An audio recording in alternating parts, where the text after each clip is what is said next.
तो उत्तराखंड के धराली में ये बादल फाड़ तबाही आई है। उसी तबाही की तस्वीरें आप देख रहे थे। तबाही कल दोपहर आई है। 34 सेकंड में सब कुछ तबाह और बर्बाद करके चला गया मलबे का सैलाब। और जहां पर ये तबाही हुई है वहां पर कैसे राहत और बचाव कार्य को अंजाम दिया जा रहा है, जो अपने आप में एक बड़ा टास्क, एक बड़ी चुनौती है, उसी की गवाही ये तस्वीरें दे रही हैं। देखिए कैसे यहाँ पर ITBP से लेकर सेना से लेकर NDRF, SDRF, स्थानीय प्रशासन, सब टीम्स जुटी हुई हैं कि बड़े बड़े पत्थरों का सैलाब जो साथ में आया है मलबे के, उसी को हटाया जा रहा है। यहाँ पर जो सड़क टूटी हुई है उसे बनाने का काम चल रहा है। यहाँ पर हर तरफ सिर्फ और सिर्फ तबाही के निशान हैं और मलबा कई फीट मोटी मलबे की चादर है जो जमा हो चुकी है। और ऐसे में उसके नीचे जिंदगी को तलाशना अपने आप में एक बड़ी चुनौती है। और चुनौती बढ़ाता हुआ मौसम भी लगातार, बारिश का सिलसिला थमने का नाम नहीं ले रहा। मौसम विभाग की तरफ से भी कह दिया गया है कि आने वाले दिनों में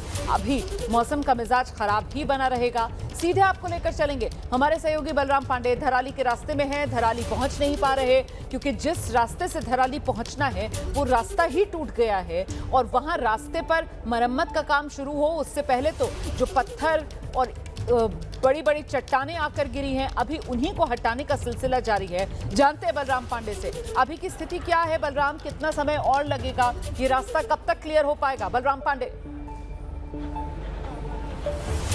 देखिए, आपको बता दें कि लगातार यहाँ पर काम किया जा रहा है सड़क को रिपेयर करने का। और आप देख सकते हैं कि अब पहाड़ को काट करके रास्ता बनाया जा रहा है, क्योंकि जो ये सड़क मार्ग था वो पूरी तरीके से टूट चुका है और कई फीट गड्ढा हो चुका है। लिहाजा इसको रिपेयर करने में कई दिन लग सकते हैं। इसलिए आप देख सकते हैं कि पहाड़ को काट करके ये मार्ग तैयार किया जा रहा है और माना जा रहा है कि 2 से 3 घंटे में ये मार्ग तैयार हो जाएगा। उसके बाद जो यहाँ पर टीमें मौजूद हैं वो धराली के लिए रवाना होंगी। लेकिन ये जानकारी अभी मिली है कि कुछ टीमें जो हैं वो हवाई मार्ग के जरिए धराली पहुंच रही हैं, क्योंकि काफ़ी वक्त लग रहा है। टीमें लगातार यहाँ पर मौजूद हैं और परेशान हैं। देहरादून से भी टीमें रवाना की गई हैं और जानकारी मिल रही है कि हवाई मार्ग से अब जो टीमें यहाँ पर फंसी हुई हैं उनको भी पहुँचाया जाएगा, क्योंकि ये मार्ग जब तक नहीं बनेगा तब तक जो आगे पुल टूटा हुआ है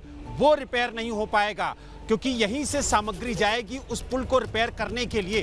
हमारे साथ हमारे जो सहयोगी हैं दानिश, वो भी मौजूद हैं। दानिश, किस तरीके की दिक्कतें आ रही हैं सड़क के रिपेयर को लेकर के, और ख़ास तौर से जो पुल आगे टूटा हुआ है वो कब तक रिपेयर हो पाएगा? क्योंकि जो NDRF की टीम है, जो ITBP के जवान हैं, जो अन्य यहाँ पर दल मौजूद हैं, वो आगे नहीं बढ़ पा रहे हैं। देखिए, मैं आपको बता दूं, सबसे बड़ी समस्या यहाँ पर मौसम की है। फिलहाल कुछ देर के लिए बारिश रुकी है तो काम तेज़ी से शुरू हुआ है, लेकिन जिस पुल की बात की जा रही है वो वैली ब्रिज है। उसे जोड़ने में लगभग 24 से 48 घंटे लग सकते हैं, क्योंकि उसको वो पहले दूसरी जगह से लाना होगा, यहाँ शिफ्ट करना होगा, उसके बाद उसे लगाना होगा। लेकिन लाने से पहले सड़क को ठीक करना होगा, क्योंकि हैवी व्हीकल तभी चल पाएंगे जब ये सड़क ठीक होगी।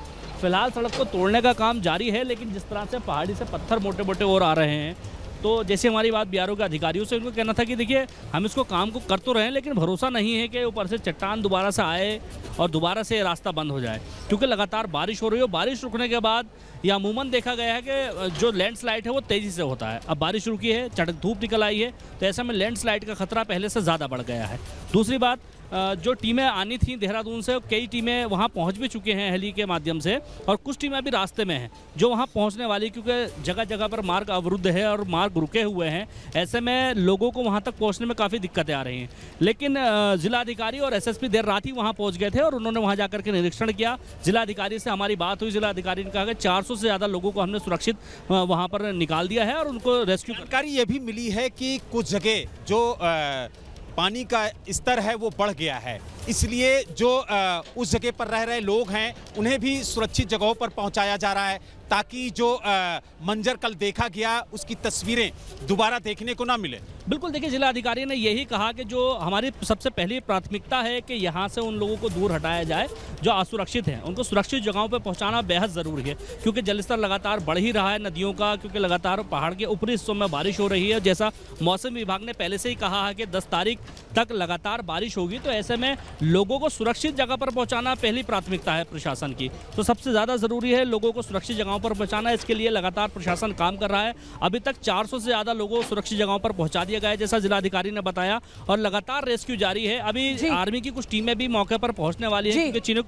हेलीकॉप्टर अब उतर चुका है और वो वहां पर पहुंच। जानकारी ये भी मिली है कि खुद मुख्यमंत्री पुष्कर सिंह धामी अधिकारियों के साथ बैठक कर रहे हैं, उनसे स्थिति का जायजा ले रहे हैं, उनसे जानकारी मांग रहे हैं कि आखिरकार जो राहत बचाव का कार्य अगर आप मुझे सुन पा रहे हैं, बलराम अगर आप मुझे सुन पा रहे हैं, वो तस्वीरें हमने दिखाई थी मुख्यमंत्री पुष्कर सिंह धामी की, और अधिकारियों से वो जानकारियां लेते हुए, कंट्रोल रूम में पहुंचते हुए, हेलीकॉप्टर से निरीक्षण करते हुए, तमाम तस्वीरें एबीपी न्यूज़ पर हम दिखा रहे हैं। अभी मुझे लगता है कि जहां पर आप मौजूद हैं, जब पहले हम बात कर रहे थे तो बारिश हो रही थी, आपने छतरी खोली हुई थी, अभी मौसम का मिजाज यहां पर बदल गया है। मतलब अब फिलहाल मुझे धूप यहां पर खिली हुई नजर आ रही है, और एक तरीके से कह सकते हैं कि ये वो विंडो है जो यहाँ पर राहत और बचाव कार्य की जो टीम्स हैं, जो अटकी हुई हैं, उनको एयरलिफ्ट करके जहाँ पर त्रासदी आई है वहाँ पर ड्रॉप करने के लिए ये समय है जो मिला है। अभी इसका फायदा उठाया जा रहा है, क्योंकि मौसम अगर खुला है तो आसानी होगी एयर ड्रॉप करने में टीम्स को।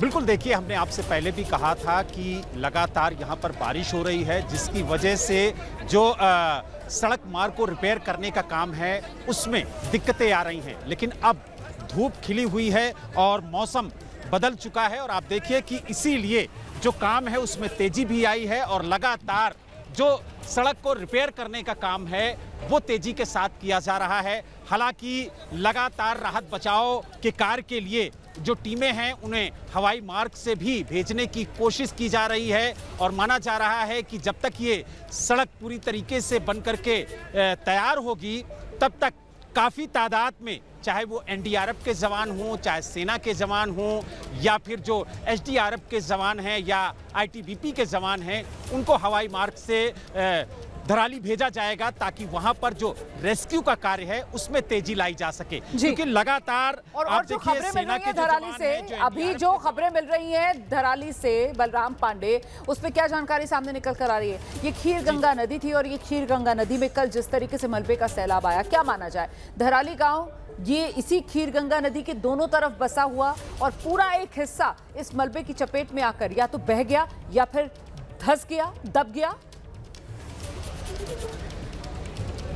बिल्कुल, देखिए, लगातार नदियों में जो जल स्तर है वो बढ़ रहा है, और इस वक्त हम भागीरथी नदी के किनारे ही मौजूद हैं, और आप देख सकते हैं कि यहाँ पर जो जल स्तर है वो भी लगातार बढ़ रहा है। गंगा का भी जल स्तर बढ़ा है, और ये चिंता की विषय है, और यही वजह है कि इसको लेकर के मुख्यमंत्री खुद चिंतित हैं। और आपने देखा होगा कि जो गंगा के किनारे रह रहे लोग हैं, जो भागीरथी नदी के किनारे रह रहे लोग हैं,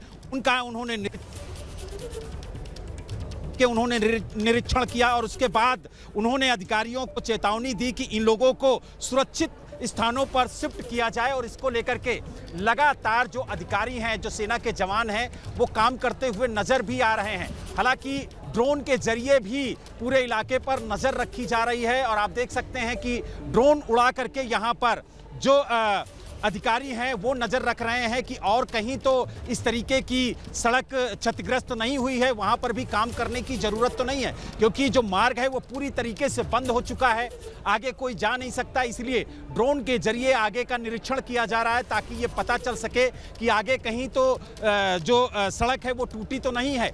वहाँ पर भी अगर रिपेयर का काम होना है तो तत्काल वहाँ पर भी किया जाए, ताकि जो मार्ग पूरी तरीके से बंद है उसे जल्द से जल्द खोला जाए, और कोशिश यही प्रशासन की तरफ से की जा रही है। कुछ देर पहले ही यहाँ पर डीएम और एसपी पहुँचे थे, उन्होंने अधिकारियों से बात भी की थी, और उनकी पूरी कोशिश है कि जल्द से जल्द जो मार्ग बंद हुआ है उसको खोला जाए, और जो कनेक्टिविटी पूरी तरीके से बंद है धराली जाने के लिए उसको फिर से सुचारू रूप से चालू किया जाए। इसकी कवायद लगातार अधिकारी यहाँ पर।